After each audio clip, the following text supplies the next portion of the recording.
I'm Jack Patty, and this is the Senior Minute, successfully serving seniors. Hello, and welcome to the Senior Minute. I'm happy to have as our guest today Kristy Stambaugh, the Director of Aging and Disability Services for the Lexington Urban Fayette County Government. Hello, Kristy. Hey, how are you doing, Martin? Very good. Could we just start and have you talk about where you work and some of the important items that you do for the community? Sure. I'm the Director of Aging and Disability Services for the City of Lexington. We operate 4 senior centers here in town, plus a lot of other community engagement opportunities, including the Senior Services Commission, Access Lexington Commission that I'm going to talk about today, Age-Friendly Lexington, Dementia-Friendly Lexington. Very good. Well, thank you. Thank you for joining us. The topic of this discussion is accessible parking, spaces, and permits tags. And before we jump into the questions, maybe you'd like to just define what accessible parking spaces are? Sure. Accessible parking spaces used to be known as handicap parking, but an accessible parking spot is one that offers an additional potential aisle or additional space. It's also marked with both a sign that indicates the universal sign for accessible parking, and it has oftentimes a painted emblem of a person using a wheelchair, and they're often blue, these accessible parking spots. If a person is a senior or an older adult, can they use accessible parking spaces without any tags? Oh no. In order to use an accessible parking spot, a person must have a state-issued accessible parking permit. And those are obtained by the county clerk's office.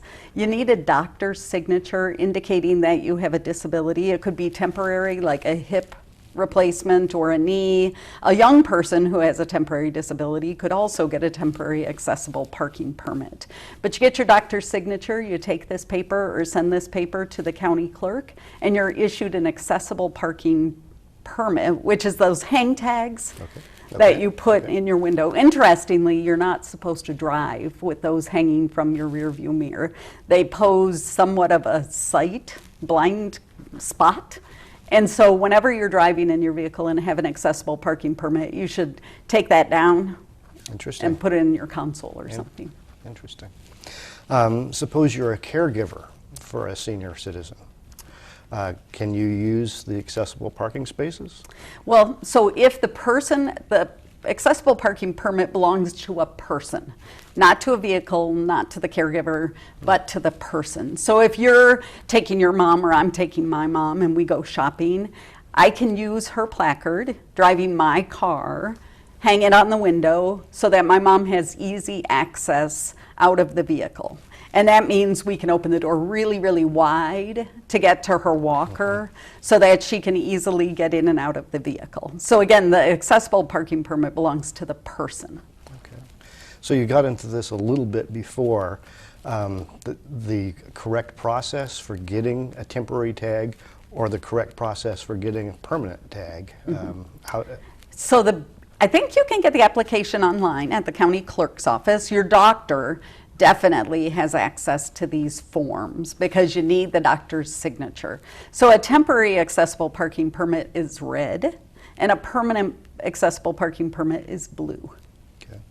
And do they go on to the license plate at all, or is it always a tag that hangs from the rearview mirror? So a person who has a permanent disability can apply for the license plate that has the emblem.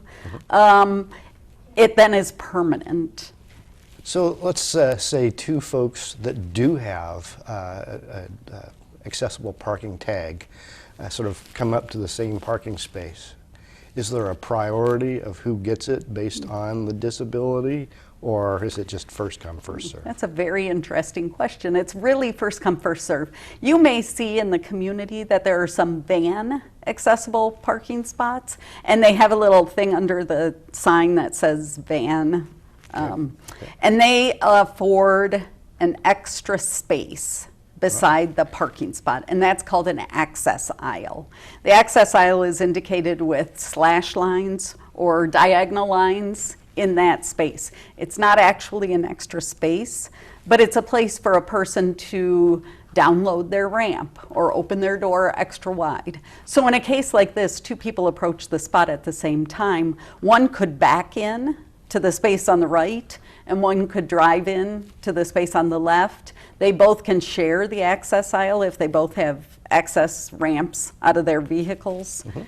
And so don't ever park in an access aisle. That's the message today, is where not to park. Okay. So can you, would you be willing to share any firsthand knowledge of a case where someone with an accessible parking tag tried to come up to a parking space that was for accessible parking, and there was a vehicle that was parked there that did not have? Sure, I have a million of those examples, but my favorite is I went to lunch with a person who uses a wheelchair. He's a paraplegic and he drives from his wheelchair. And so his van is equipped so that he can just wheel himself up the ramp into his van and get behind the wheel. So we go to lunch and we're having a meeting, and then we come out and somebody has parked in that access aisle. Well, my friend can't get into his vehicle without dropping the lift, and in his vehicle the lift is on the right-hand side. So then I had to get into we couldn't wait. We both had other meetings to get to. There's somebody parked in the access aisle. So I jumped into his van without a seat, which isn't probably the safest, but we needed to get on with our business, and had to back his vehicle out of the space. Had I not been with him, he would have had to wait. He then would have missed his next appointment.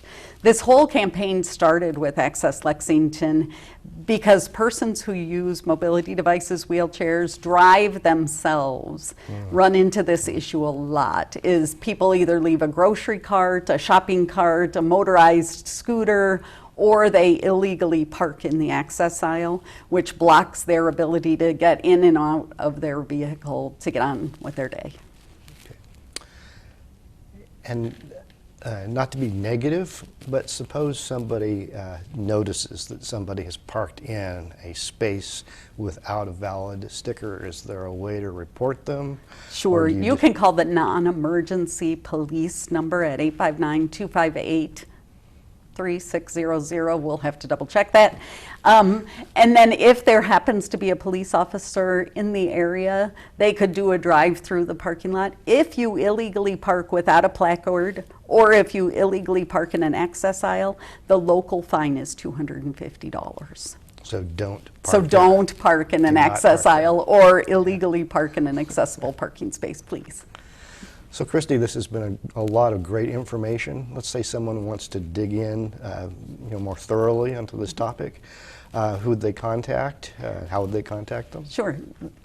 People can contact me at the Lexington Senior Center, 859-278-6072, or come to one of our Access Lexington Commission meetings. We meet the third Wednesday of each month at 10:30. Okay. Well, Kristy, thank you so much. We've definitely learned a lot. And thank you as well.